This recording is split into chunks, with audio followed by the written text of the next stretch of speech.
Olá, você está no Boletim a Mais, que traz as principais notícias desta manhã, 27 de novembro, quarta-feira. Tivemos então aí o início do julgamento do recurso de apelação de Lula, no caso do sítio de Atibaia, lá no TRF4. Neste período da manhã, fez a sua sustentação oral o Cristiano Zanin, que veio com a mesma estratégia de sempre, de tentar deslegitimar, né, toda a investigação, todo o processo, atacar a juíza que assumiu o caso depois da saída do Sérgio Moro, né, a Gabriela Hades, inclusive trazendo aquela acusação de que ela copiou e colou a sentença do Moro, do caso do triplex. Nós tivemos então também o Maurício Guerum, o procurador junto ao TRF4, fazendo, obviamente, reforçando, reiterando as acusações e todas as provas que mostram a propina que foi paga através das reformas feitas lá no sítio de Atibaia, pela Odebrecht, pelo AS e pelo José Carlos Bunglai, né, aquele amigão do Lula.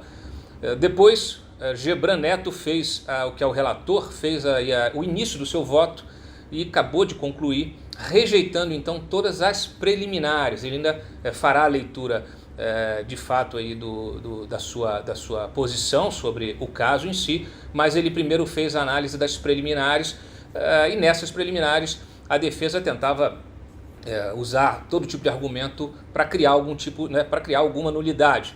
E Gebran então agora concluiu de que não há qualquer nulidade, não há qualquer suspeição, seja do Sérgio Moro, seja da Gabriela Hades. Inclusive ele mostrou como é infundada a acusação de copia e cola, porque a sentença tem mais de 3.800 parágrafos, né? E os parágrafos que vamos dizer assim, que reproduzem alguma coisa da sentença do sítio de Atibaia, do triplex, tem apenas 40 parágrafos, então não chega a 1% aí do total de parágrafos da sentença original. Então não há por que se falar em copia e cola num universo absolutamente sem qualquer relevância, né?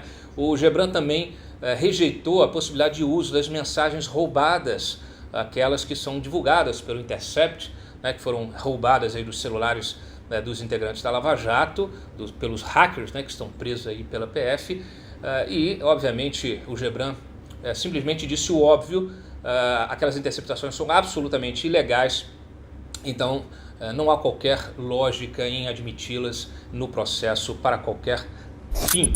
Mais um pedido de blindagem do Lula no processo que investiga a possível obstrução, né, por parte de advogados que foram, vamos dizer assim, contratados pela Odebrecht. Na sua delação, Marcelo Odebrecht citou o advogado Pedro Serrano. Nós inclusive trouxemos aqui todos os detalhes disso.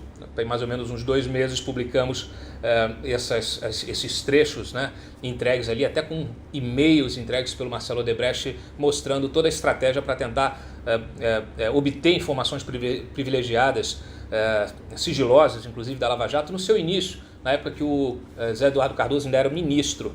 A OAB também agora pediu ao Gilmar Mendes para livrar o Pedro Serrano da investigação. Então, mais uma vez aí, você tem os advogados cobrando o máximo, né, de cumprimento aí, de seriedade da justiça, desferindo ataques, tentando criar toda uma narrativa falaciosa de abusos, mas eles mesmos, né, os advogados e a classe dos advogados, inclusive a OAB, que é seu órgão de representação, eles não são capazes de fazer uma autocrítica também. Então só vale por um lado, só eles podem atacar, só eles podem falar o que querem. Bom, para finalizar, ontem à noite a Câmara aprovou os Médicos pelo Brasil, né, que é um programa que substitui os Mais Médicos. O novo texto permite que os profissionais cubanos que permaneceram no Brasil depois do cancelamento do contrato anterior possam ser contratados, né, recontratados por até 2 anos na condição de intercambistas. Exige-se apenas que sejam médicos que permaneceram no Brasil lá por ocasião do rompimento do contrato, até 1º de agosto de 2019.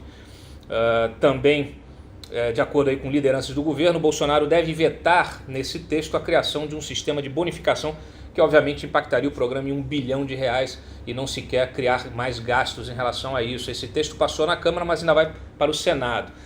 Nessa mesma votação, a Câmara aprovou a mudança do Revalida, que será acompanhado pelo Conselho Federal de Medicina e passa a ter 2 edições por ano, podendo ser aplicadas nas universidades públicas e privadas, tá bom? Das instituições particulares, exige-se que tenham sido avaliadas pelo ENAD com nível 4 ou 5.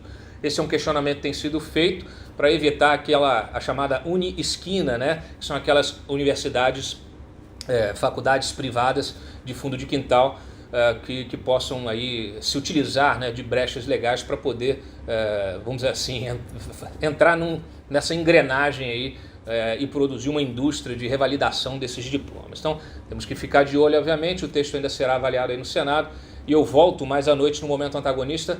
Não deixe de ficar ligados aí no A Mais, no nosso aplicativo, e estaremos acompanhando todos os desdobramentos, não só do julgamento do TRF4, como também do retorno do julgamento do STF. Então, um dia bastante agitado. Vejo vocês, um abraço.